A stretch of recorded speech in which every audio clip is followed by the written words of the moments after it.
My name is Maria Ortiz Perez. I'm the Managing Director of the Energy and Environment Program at the Aspen Institute.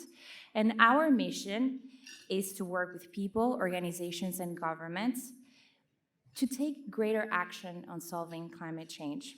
For 52 years, we have worked with our partners and a diverse array of thought leaders to challenge, review, test, shape energy conservation and environmental policies, government systems, and institutions that support the well-being of both nature and society. During this session, we will hear from amazing speakers about solutions for the impact of climate change on our water and food systems. Climate change can affect food availability and access. Constraints at any point of the food system, be it in food production, processing, packaging, transportation, storage, waste, or even consumption, can lead to food insecurity, and this usually affects the most vulnerable of us. Also, what we eat and how our food is produced affects our health, but also our planet. Food needs to be grown and processed, transported, distributed, prepared, consumed, and disposed of. And all of these creates greenhouse gases that trap the sun's heat and contribute to climate change. This morning, one of our speakers was saying that about a third of all human-caused greenhouse gas emissions is linked to food. What we eat matters. Further, climate change is amplifying water-related disasters like droughts and floods and sea level rise. Because of climate change, disasters impacting the water sector are not black swans. They are frequent, regular occurrences that outpace our policies and resources.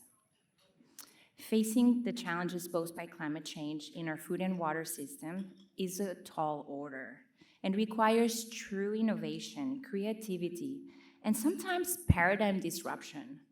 It is only by engaging all stakeholders that we will find equitable, sustainable, and inclusive solutions for our collective challenges. I am really looking forward to hearing about the solutions our speakers will share today to learn about actions we can take right now to adapt to a changing climate.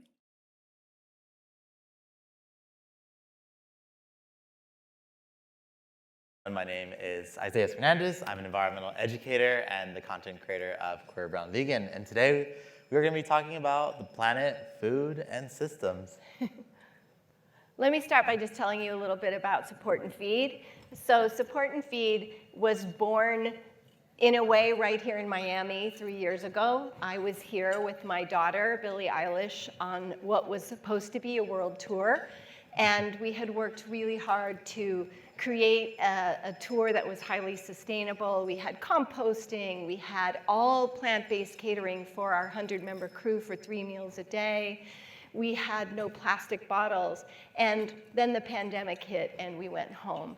So when we went home, we very immediately realized that there was going to be even more food insecurity than we already had in our city of Los Angeles. And because I've spent my life being so concerned with climate change and the environment, and because when I was 21 years old, I saw an infographic that said how much of the Amazon rainforest was destroyed to make one McDonald's hamburger. And having become a plant-based eater in my teens, originally a vegetarian and later a vegan, I had always been so aware of this connection to climate. So when we were in LA, we thought, well, why don't we form something where we can feed people, but we can also address climate change? So we kind of very quickly scrambled, and we started purchasing meals at an equitable wage from our local community restaurants, plant-based meals, and serving them to people experiencing food insecurity. What we realized very, very quickly was that this was a real missing opportunity in so many of our food systems in the country. That if we could partner with community organizations, particularly in food apartheids, where people lacked access, either due to proximity or cost to nourishing foods, we could help their health so tremendously. And at the same time, we could be affecting a climate-friendly situation, because we know that plant-based eating is essential to address climate change. We can dance around it. We tend to dance around it at climate conferences a lot, but we know how essential it is. So we formed an organization. We provided these nourishing meals. We quickly expanded to New York City, Philadelphia, Washington, D.C. For the last 3 years, for a year and a half, we were an entirely volunteer organization. During the pandemic, as you know, so many people were laid off and people wanted to help, and we raised so much money, we fed so many people. And then we realized that people really wanted information education. So we started a really active information education program geared at helping people receiving the meals know the health benefits, and to our larger audience, social media audience, to understand we could have that platform to teach about climate change, sustainability, food equity, et cetera. So we gained a large following that we could provide that information to. So over the last 3 years, we've expanded now to 10 priority cities in the US, Detroit, I'm gonna miss some, Detroit, Chicago, Nashville, Atlanta, New Orleans, Minneapolis, Chicago, and the 4 I mentioned before, and also to London and the UK, and then we partnered in Australia with Oz Harvest to deliver 52,000 plant-based meals and information education there. So that's what we've been doing. Our goal is to change culture, to feed people nourishing food, to help people understand that they deserve nourishing plant-based food, they deserve the healthiest food, and to help the wider community gain acceptance, access, and demand for plant-based food to change the culture to a more sustainable way of eating. Yeah, and I would say, just supporting off of Maggie and the work that you've done, is that my relationship to food systems started off at a very young age. I grew up in Los Angeles, living in poverty and living off food stamps. And as a young child, you don't really recognize you're poor or you're really struggling with food until someone points it out. And as someone who relied a lot on food banks and also going to grocery discounted aisles, I remember my earliest memories of always having to consume meat, dairy, and cheese, and realizing how unhealthy it was. And for 17 years straight in my entire life, my parents every morning would make me drink milk in the assumption of that you'll have strong bones. Clearly I grew tall, so that maybe came to fruition from genetics, but I'd say that it really affected my body, is that I had to go to several doctors and to just really be told my internal digestive system has been affected. And so when I was in college, I learned about this global food system from, yes, the environmental side, but I also learned it from both the animal rights issue and the human rights issue, where our industrialized system is heavily reliant on undocumented people that look like me, that are working in these slaughterhouse issues. And when it comes to animals, they are being desecrated at such a massive rate. And so when I took this global food system course in college, I realized that it is unsustainable for the planet in the ways at which we produce our food. Agribusiness, right? Like in my environmental science classes, I was not taught to think to redesign the system, but to continue to uphold it. And a lot of that is really focused on the idea that agribusiness is a profitable industry because it works for the fossil fuel industry, it works with the border and surveillance industry, it works with the prison industry. And so this becomes a humans, environmental, and animal rights issue together. We really cannot separate it. And with work that I've been doing with Support and Feed as a contributor, I think this is a really prime example in which how individuals and young environmentalists like ourselves can actually team up with organizations to create that local change. I love that. The panel earlier today that you were on, spoke about intergenerational work. And I think of some of the leaders in this movement, and I'll just say that there were people speaking about the importance of switching to a plant-based diet decades and decades ago in many cultures.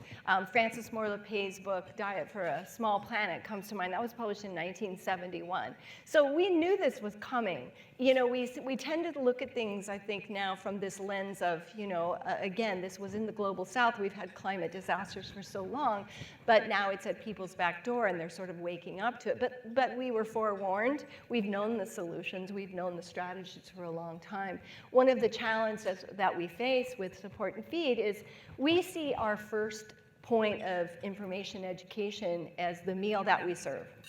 Because we have a lot of indoctrination in our country about the importance of meat and dairy, and very little indoctrination about the damage caused to our environment from the meat and dairy industry. So when people are coming at it from a lifelong indoctrination of you must have meat and or dairy on your plate, that's a lot to overcome. I will say also, because we've been so dedicated to this way of cooking, we've limited the way we cook for so long. Now with the innovation of so many amazing plant-based foods, that's because we finally have the opportunity to do so. You know, a cashew cheese is something we might have created 50 years ago, except that we were very indoctrinated into the different systems. So one of the things we do is that we, first of all, for the sake of respect, we offer a delicious restaurant quality plant-based meal, an item that you or I would want to purchase, and we offer that, and we make sure it's extremely delicious as well as nourishing. And so that the first time somebody might have a plant-based meal, you know, you want them to go, oh, this was good. I could eat that way. So that's one thing that we have to overcome, along with a lot of just misconceptions about the health benefits, et cetera. What are some of the misconceptions that you think people have? Yeah, I mean, I think it starts with our language and like really reframing it. You know, earlier we probably heard about the terminology protein or it or object, and I think we really have showcased how we've devalued ecological systems, specifically like, you know, animals, the fauna, flora, fungi. Like we really devalue it in our economic system, and therefore I think a lot of us, when we're consuming these types of animals, right? We don't really associate it. And I think I love to tell everyone here, it's like everyone loves animals. Like I know you all do. The ways in which we show our love for animals is of course different. And so I think that, you know, we need to start to reframe the language about what we're really consuming, because I was so uncomfortable when I was forced to do a course presentation around what's better, industrial meat or organic meat, and you just realize, you know, they both get slaughtered, the animals, at the end of the day. And so I was just like trying to come with terms at the point as a young environmentalist, like, but like, isn't this a sentient being still? And so I think with Support and Feed, I think one of the things I want to really advocate is that they advocate for access, that poor people who have been disenfranchised by the economic system deserve a choice. There are so many times that I've gone to food banks growing up and just being told, you should be grateful that we're giving you food. And I really think that's really harmful to disempower already kids that are trying to get an equitable food, because everyone can agree your child should not be eating meat 7 times out of the week. So this is something where we need to kind of shift that culture and reframe language. That's one of the things that happened to us in the very early stages of Support and Feed. We got asked to participate in a Los Angeles school district food drive, and it's a long story, but we found ourselves helping put sort of dry cleaning bags full of food that consisted of milk, cheese sticks, and sausage biscuits into people's cars. And it was really eye-opening and shocking, particularly to the fact that the communities that we were serving that day have an extremely large rate of lactose intolerance. So basically we were giving food to people that would make them sick, and that's all they got. They didn't get any vegetables, they didn't get anything alternative or nourishing. And the idea that I would love you all to take home today is that this is an intersectional mission. You can't look at climate change in a vacuum. People have talked about it already, but it's a social justice movement, it's an equity conversation. So why can't we take our food systems? That means our systems that feed children in schools, our systems that deliver meals to people experiencing food insecurity, our prison systems, all of these systems are a perfect opportunity to address climate change with changing the food that we serve to a more climate-friendly food. Not to mention, all of those strategies are more healthy for the individuals receiving, could reduce medical costs, et cetera, et cetera. Looking at also from a cultural lens, many, many cultures have a plant-based food history that's sort of been denied. Yeah. Absolutely. And I think, if you look back at the origins of culture, like, soy and tofu, for example, comes from a lot of Asian cultures. You look at, places where I'm from in Mexico, we used to be a large fungivore population. And, I do a lot of foraging and try to teach a lot of people in their communities that, yeah, our lands have probably been contaminated due to environmental racism. A lot of us don't have access to land to grow food. So how do we grow microgreens, for example, or teach kids how to identify local plants and berries in their neighborhood that, of course, are not toxic and, don't go near the freeways either, but like go around your neighborhood and to be able to identify. Because if you show a diagram today with 10 food brands and then 10 plants, kids will probably say, yes, I know McDonald's, Jack in the Box, all of this. If you show them the other side of the picture of the plants, they'll be like, well, I don't know what that is. I know it's a leaf or something. So, how do we really engage with children to have ecological wealth? And that goes back into really empowering, but also educating the community of what systems have already existed there. One of the exciting things we were able to do in the last year, actually with the grant from Wild Elements, we were actually able to run a hydroponic farm, the Hydro Wild Lab, at the Boys and Girls Clubs of Metro LA. And we have a farmer and a staff member and a curriculum so the children can grow the food, harvest the food, it can feed the families, our chefs can make it into meals, etc. We also work with partner organizations like FarmLink or Sharing Excess who do food rescue. And so we can enhance our meals with produce boxes, we can do cooking demonstrations. Our real hope is to be able to tie that system in so that we can take the excess produce, cook it into the meals with our chef, deliver it to families, and have students and young people in the community learning how to prepare that food. We also are now working with more and more restaurants that are not plant-based by nature, but trying to encourage them to add plant-based items to their meals.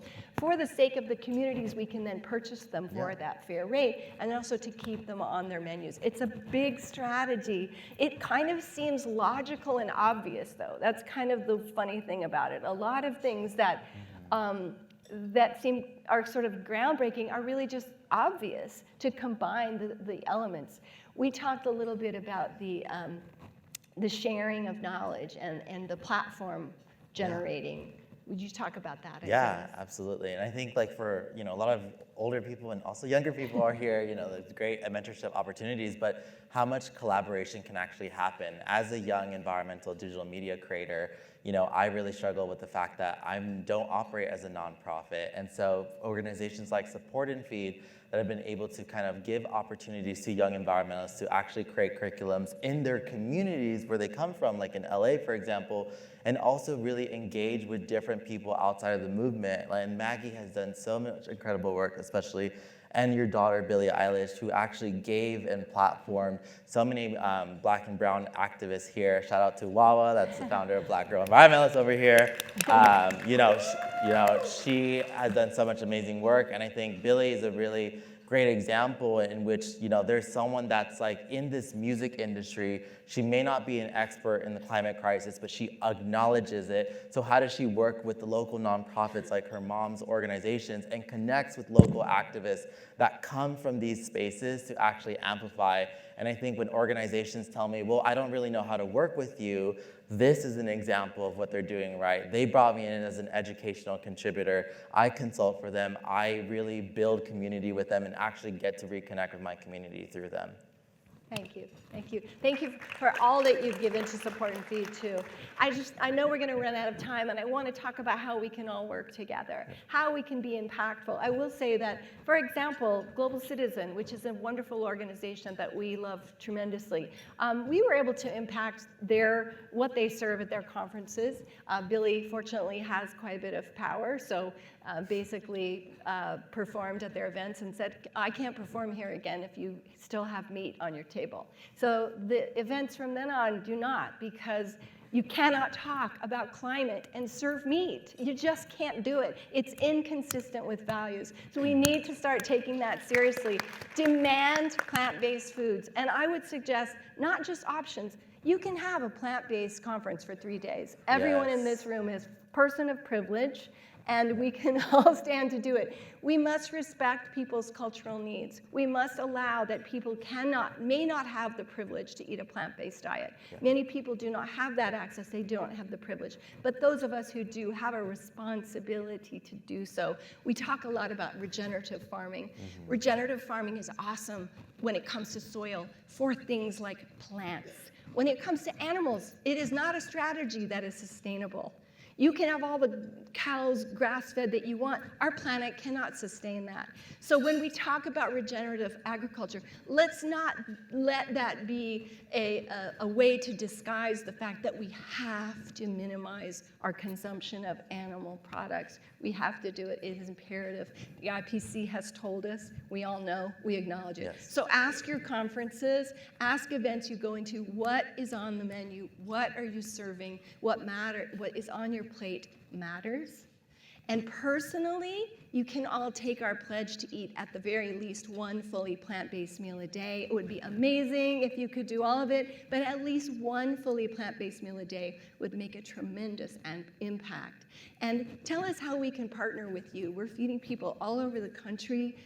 We're going to be at Something in the Water soon. We're on tour with Paramore, talking to people, getting people to take the pledge, and teaching young people at the Reverb Eco Village about climate action. You were at the Reverb Eco Village. Yeah, just like teaming up with local environmental orgs that work in the intersections of music, culture, and the environment. And I think, echoing off what you said, Maggie, it's like, the last few days here have been a little bit brutal for me because I was just eating fruits and just a salad. But, I think we collectively can come and agree saying, everyone should just commit to eating plant-based. Those who are here who have the economic privilege, who have the access, who have a choice to be able to do that, it's not controversial to, adopt that choice and to really advocate for it because, look at this delicious plant-based meal that we're eating today. Like, this is the first day I could say, wow, this is so amazing to see it after the last few days.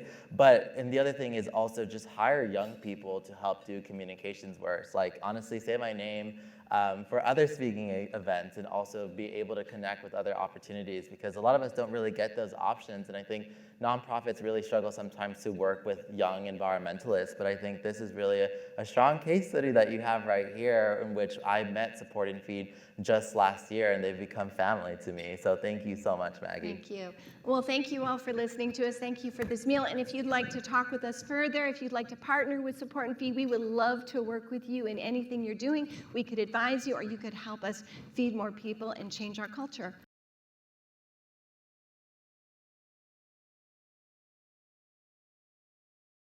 About 2 decades ago, in India, in the village where I was born, in one summer evening, I was playing cricket. Most of the people in India play only cricket, you know that well, right? I was playing cricket in the fields, and I saw a farmer sitting at a distance and eating something from the ground.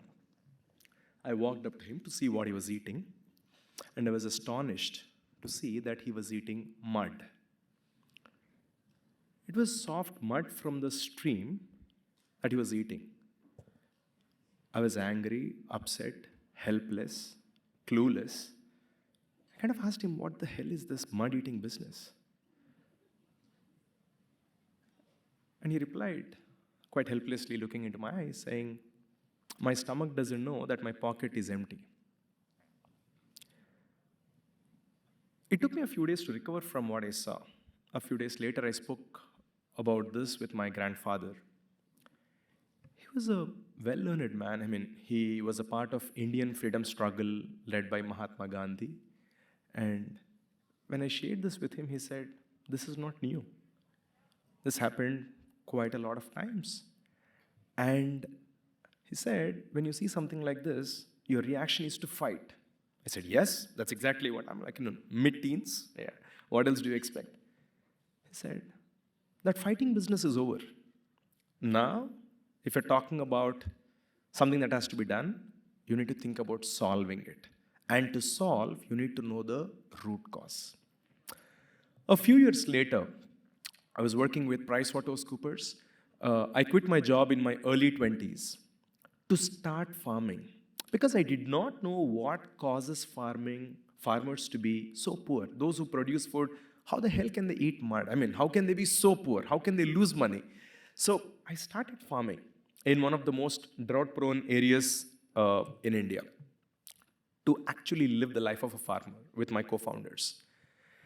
Fakirappa is one of the farmers we worked with. He was a neighbor. He also supplied his farm equipment to us for us to do our work. Initially, he laughed at us. What are these guys who come in a car, who wear a hat, who eat a very different food? What are they doing in these villages? But soon, Fakirappa actually started seeing that we were tilling the land, sowing the seeds, taking the harvest to the market, sometimes making money, sometimes losing money, essentially living off grid. So kind of entire life cycle of what it takes to be a farmer. And he started opening up. We started understanding greater realities of what farming today feels like. My dear friends, the farmers who probably have very less to contribute to the amount of climate change what we're talking about today have existential crisis. Nothing short of that.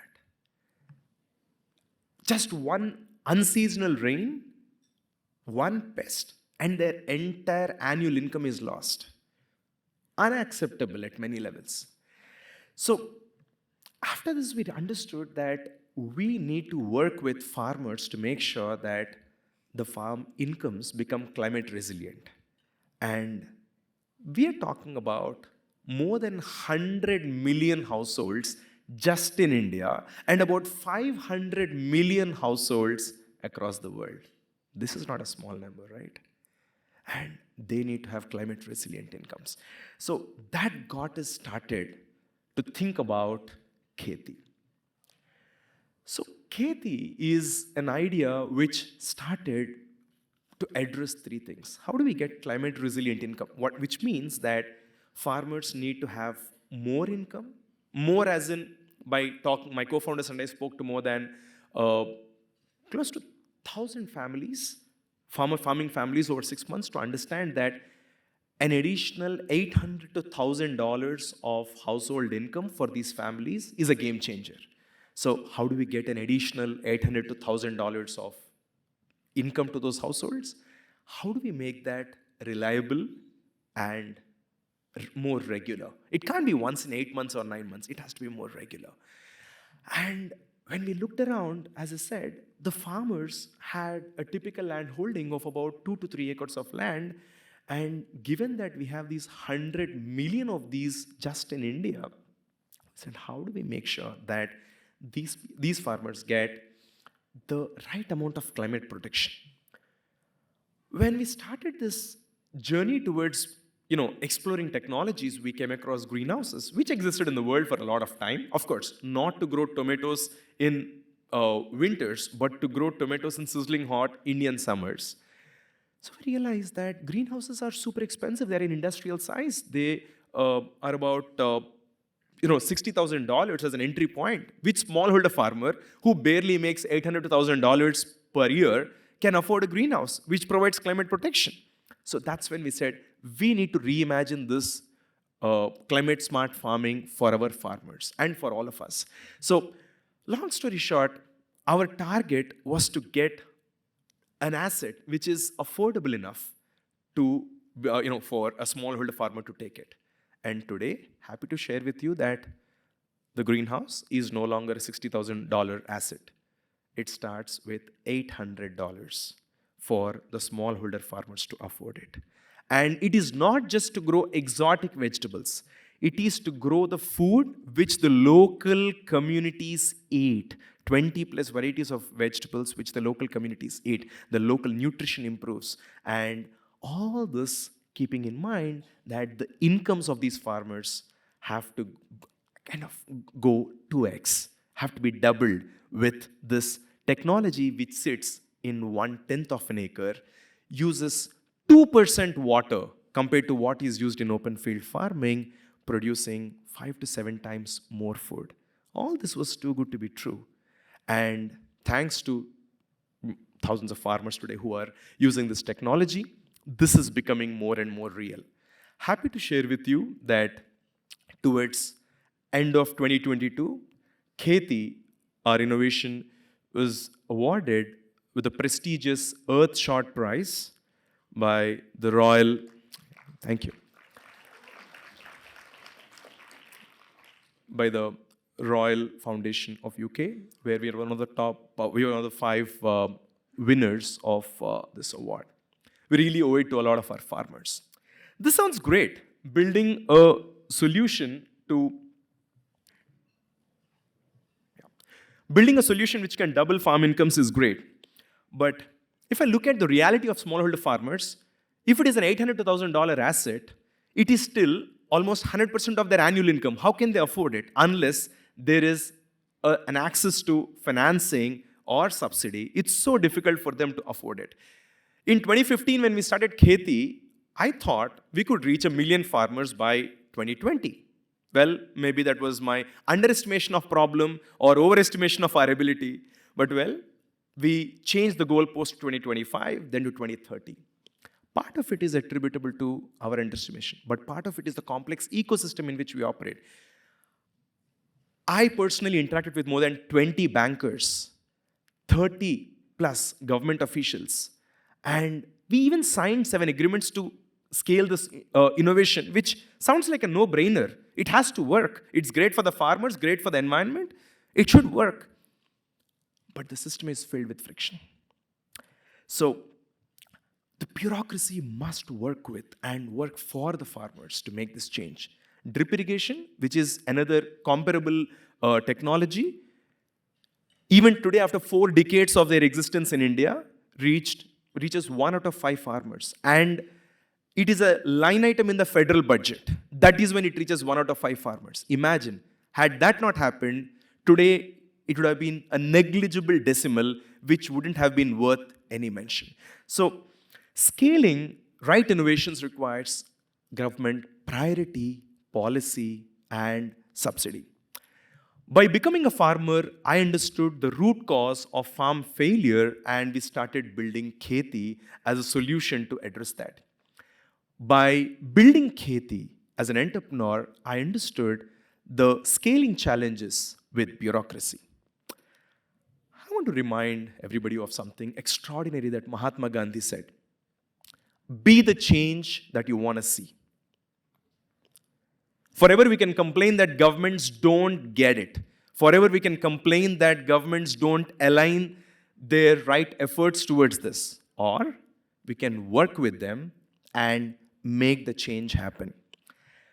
I want to invite you today into this idea. An idea which can be a game changer in our climate journey. It's an idea to create a platform where proven climate solutions get to scale rapidly through the government ecosystem. It is not because of government's intent alone. It is not because of government's budgets alone. It is because a lot of times these innovations do not reach government in the packaging, in the way, in the timing, packaging with to the person who actually can take a decision. So we want to create a platform like this, and I want to invite you into this.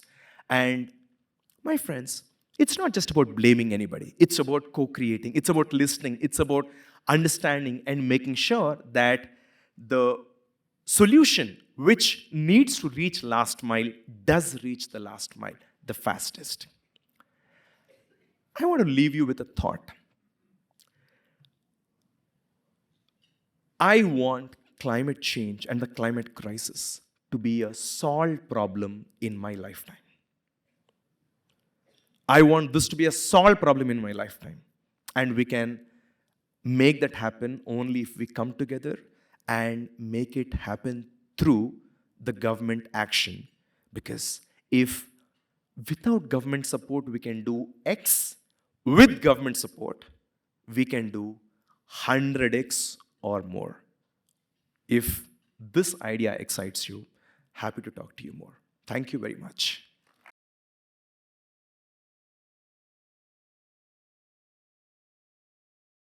I'm Dan Porterfield, the CEO of the Aspen Institute. With me is our fellow, incredibly inspiring entrepreneur and world saver, Cody Friesen. Cody, thank you for being here today and for bringing the video. I want to jump right in and ask you, Cody, tell this audience about the technology that you use for extracting clean water from the air. What are its implications for the climate crisis? And what would you like people to know about the mission of Source, the technology you're using? Yeah, thanks, Dan. Really excited to be here and to chat with you and share some thoughts.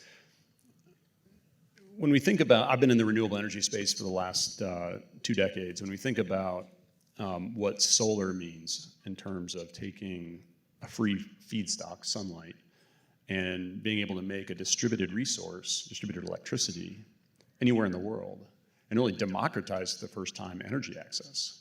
That the unlock is mind-boggling. It's just because it's been sort of a slow rollout over the last several decades that we're sort of habituated to the idea. But imagine doing that same thing for other resources. Imagine taking a solar-driven product that can take, in this case, the atmospheric ocean of water vapor over our heads and make drinking water a distributed resource anywhere on the planet, and fully democratizing drinking water, whether you're in LA or in Flint or in Vanuatu or any place around the world. And that's sort of that was the hope when we started the research project that eventually became Source. We heard from our previous speaker, be the change you want to see. That captures you perfectly. Could you tell this group a little bit about your journey to become an entrepreneur? There was some work that you had to leave behind to make this start, and there's been a few new starts on the journey to bring Source to its current level. Yeah, so after doing my PhD, I became an academic. I'm a professor of material science at Arizona State University, and then focused on energy storage in my first lap as an entrepreneur.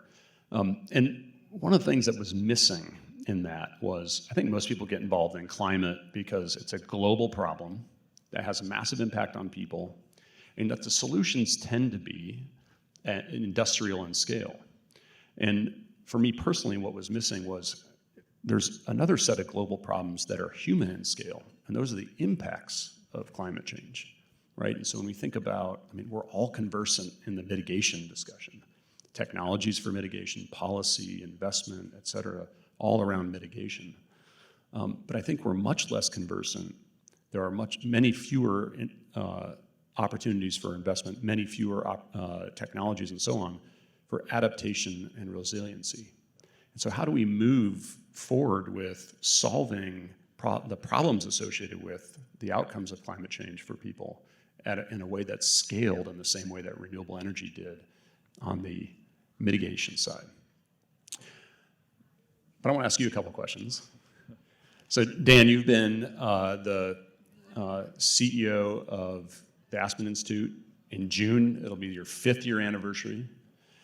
You've done amazing things to inspire people like me. As I came in as a Henry Crown Fellow, I was really debating whether to go all in on Source Global, because at the early days it was an insane idea. Everybody told me, don't do this.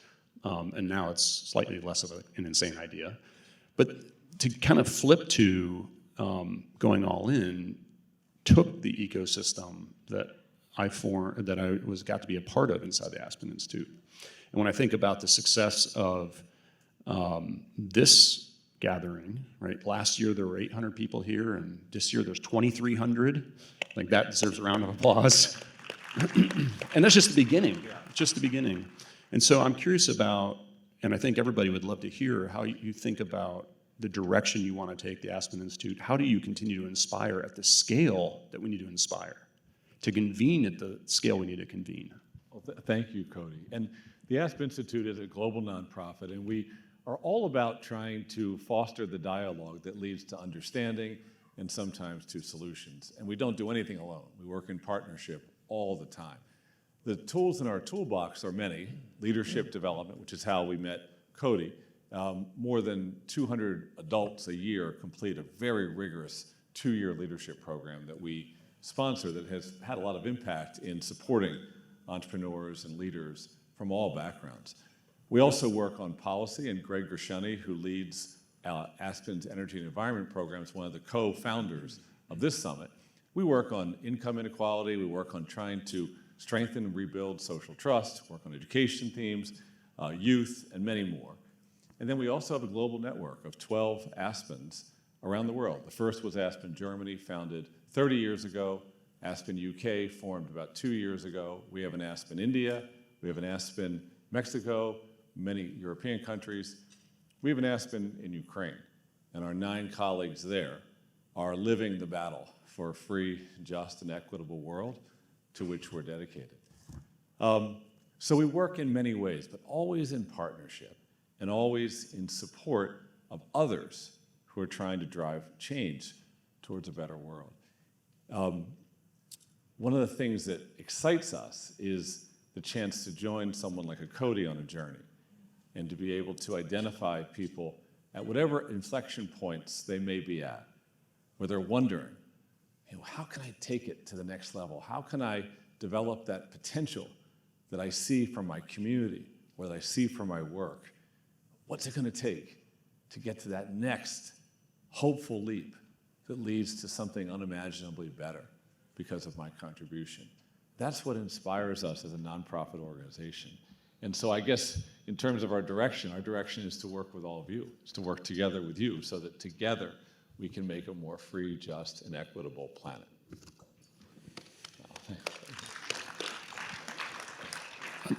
I think that's so well said, and one of the things that really inspired me as I engaged with the Aspen Institute starting in 2015 is this idea that I think myself certainly and everybody here have a huge amount of privilege, right? Some of it was unearned privilege because who we were born or where we were born and so on, and some of it was earned privilege in air quotes of the hard work that we put in, the things that we've built. But irrespective of how we came to the privilege we have and the privileges that we aspire to, the question ultimately becomes, in an Aristotelian happiness kind of framework, how do we redeploy that privilege? Yeah. How do we do more than for ourselves? How do we take the things that we're passionate about and have the biggest possible impact that we can have?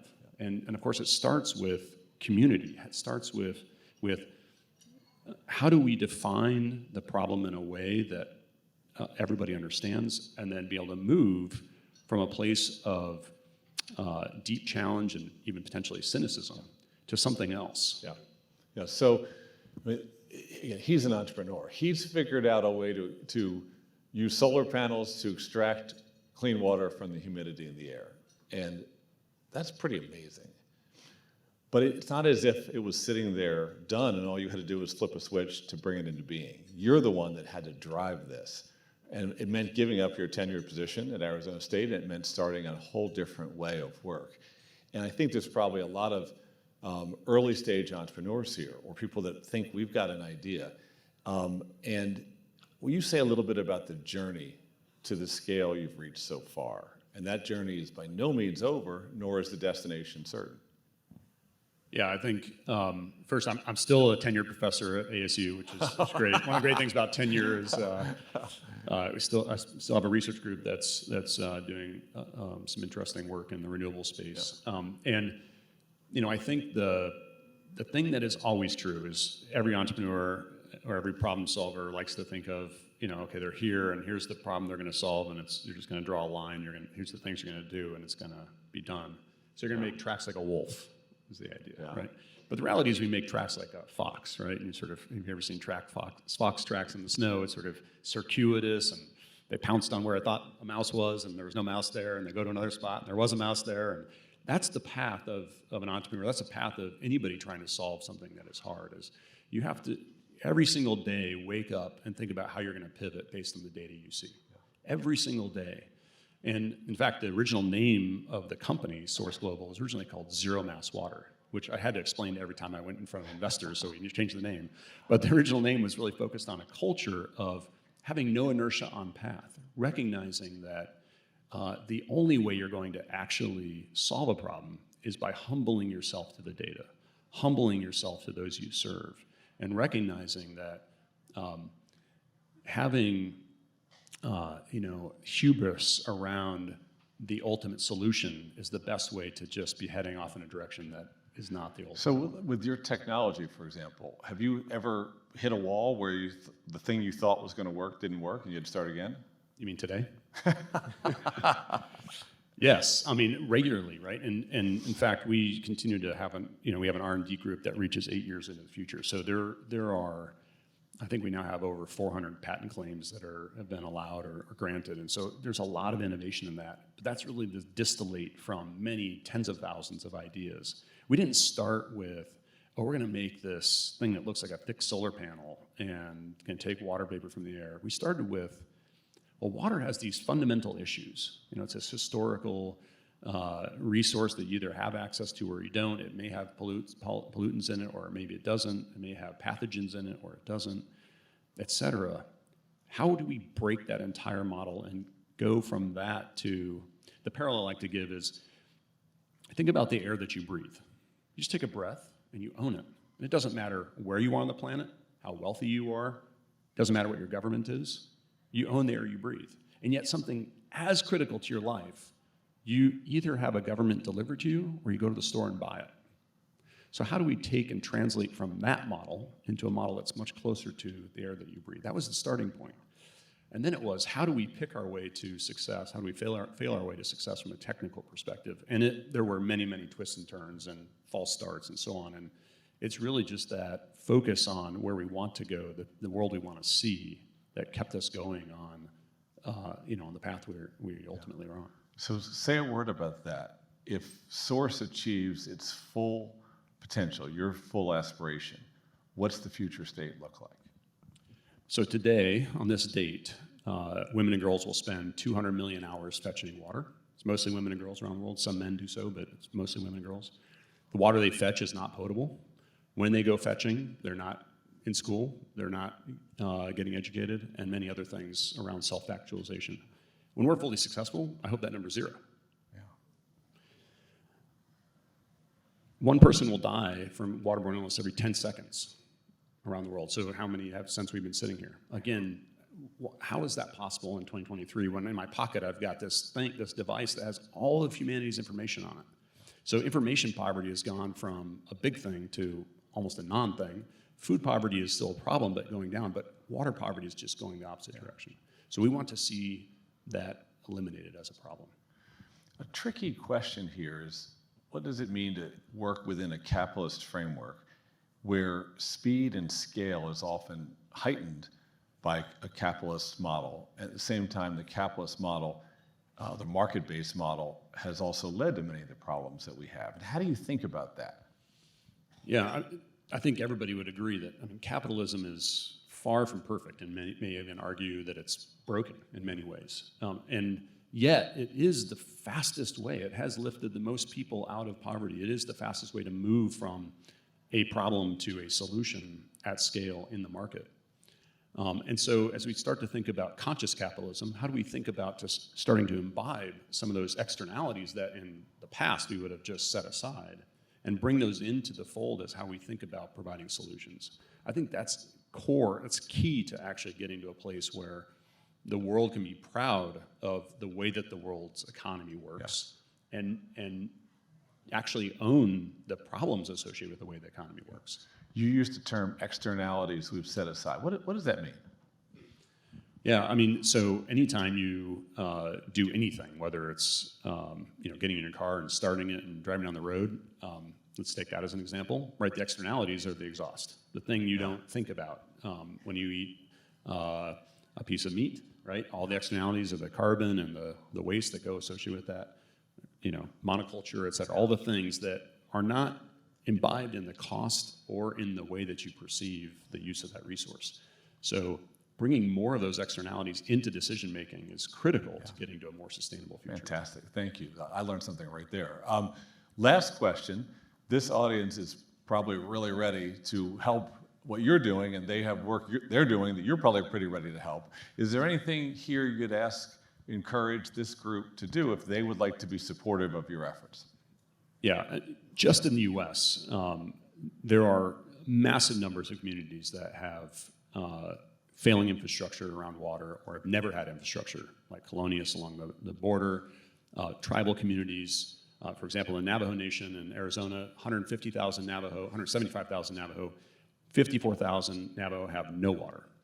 Right? So these are massive challenges. So as you see these communities, if you happen to be in one of these communities or know of one of these communities, please share with me directly or with through our portal. I would love to be able to engage. And of course, I'm around next couple days, so I would love to talk with any one of you about what we're trying to do. Well, Cody Friesen, also known as Luke Skywalker, thank you for all you do, a force for good. Thank you.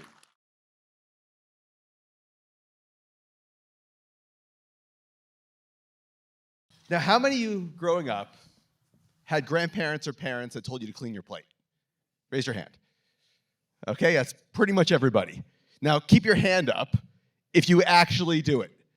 Do you actually clean your plate? Mm-hmm. All right, keep this in mind. We'll come back to this at the end. When we think about climate change, we think about the biggest sources of emissions, like this, or like this, or like this. But what about these? Did you know that 1/3 of the food produced in the United States is never eaten? That's like buying 5 bags of groceries and leaving 2 in the parking lot at the grocery store every single time. It is terrible for the planet. It is a huge waste of money, and there's something we got to do about it. When food waste goes to landfill, it releases methane, which is a greenhouse gas 80 times more potent than CO2 over a 20-year period, a time period where we really need urgent climate action the most. If food waste was a country, it would be the 3rd largest country in the world by emissions. China, US, food waste. That's more than triple the aviation industry. And when food is wasted, all of the land, the water, the time and labor that we put into growing the food is gone too. We are not heading into a future of resource abundance, and the climate is making things harder. We can't keep wasting the food that we already grow. This conference, you're going to hear about all sorts of interesting and some complicated solutions to climate change. I have some good news for you, though. Food waste is the dumbest of all climate problems. All we have to do is not throw food in the trash. We need to do something better, something simpler and easier. At this point, some of you may be thinking, I compost at home. It's true, a lot of us do compost. But if we're being honest, composting is really hard to do at scale. You have icky, drippy bags, the fruit flies invade, you need a lot of time, you need a lot of space. It's really hard to do in the wintertime, too. And in most places in the US, municipally provided green bins aren't even provided. Only about 5% of the US has access to a green bin. In 2023, astonishing. And even where it is available, people don't use it. In some of the cities that we've been looking into their data, like San Francisco or Seattle, a lot of the cities on the West Coast, even in cities that are doing everything right, food still ends up in the trash. 80-90% of the food from the residential stream still ends up in the landfill, even when cities are doing everything right. Now, why is that? It's because we need a better way. And at Mill, I think we found it. This is our Mill kitchen bin. It dries and grinds the food that you don't and can't eat. There are no messes. There are no smells. It takes weeks to fill up. You're down a chore. It's good for you at home. And all the food that you can't eat goes in there, even things that you can't compost today. Things like meat, dairy, bones, you can throw it all in there. And what's really cool is we take that food and we get it back to farms as an ingredient to chicken feed. That puts Mill higher up the EPA food recovery hierarchy because we keep food as food. We worked really hard to grow that food. Let's keep it as food. We keep all the nutrients, the calories, the proteins that were in that food as a nutritious ingredient. And according to our first preliminary study, our first LCA that we posted to our website, a mill customer could save about 0.5 ton of emissions per year for their household. It's a very meaningful impact. Now, in my career, I've had the honor of working on some incredible product innovations. Products like the iPhone, the iPod, and the Nest thermostat. And for me, I love working at this nexus of beautiful products and system change, especially with climate. It is what I do. And one of the things I've learned on my journey is that it's really hard to get people to change their behavior. I've learned that some people are always going to do the right thing. Some of us in the room, we're going to do the right thing anyway. But a lot of people are not. They're not going to live with inconvenience. We have to make the right thing the easy thing to do. So if you think about the Nest journey, it's a beautiful product. You put it on your wall. You turn the dial up and down. It learns your schedule. You look for the green leaf. You feel good. You're saving energy. There's a rational component, and there's an emotional component. And over the years at Nest has saved over 100 billion kilowatt hours of energy. Grid scale impact, partnership with cities, partnership with utility companies. At Mill, we're going to follow the same playbook. We're going to do the same thing.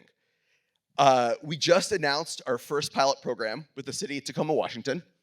Now, the state of Washington, the city of Tacoma, have been doing everything right. They're at the forefront of sustainability. And they've been doing the right thing with organic waste for years. But they're also creative. They know there's no silver bullet solution. So, working with Mill, we think we found a better way where we are working together.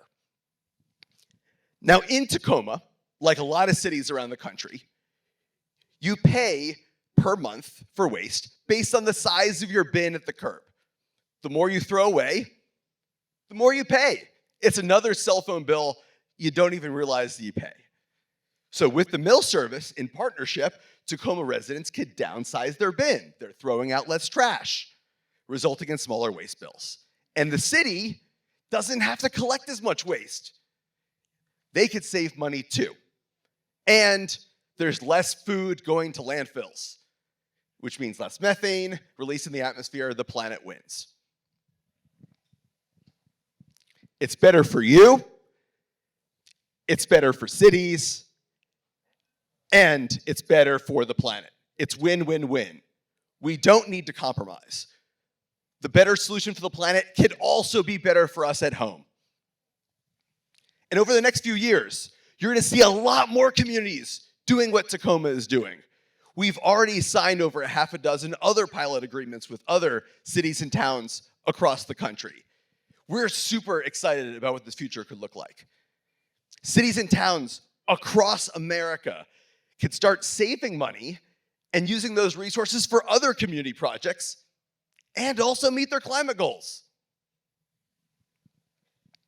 For a long time, our only solution to household waste was to haul it away and dump it in a hole in the ground where we created pollution and poison for the planet. Now, technology and design can give us a better way at home. It's better for us at home, it's better for cities, and it's better for the planet. Look, and we all need to do our part. This is one where individual action can inspire systems change. This is what we saw at Nest. One meal, one habit, one day at a time. We can inspire systems change. Now, remember what we talked about at the beginning about cleaning your plate? Now, you have a choice. You either could clean your plate, like our grandparents told us, or in Miami, we could send it to the Miami-Dade landfill. That's pretty much our only option here. But with Mill, there is a new way. And if you're interested in checking it out, we've got a booth down in the expo. You could see my buddy Taylor, and she could give you a little demo and show you what it's all about. We could do this. We could do this together. We can make the right choice the easy choice. And with that, we could change the system. And I'll be better for it. Thank you so much.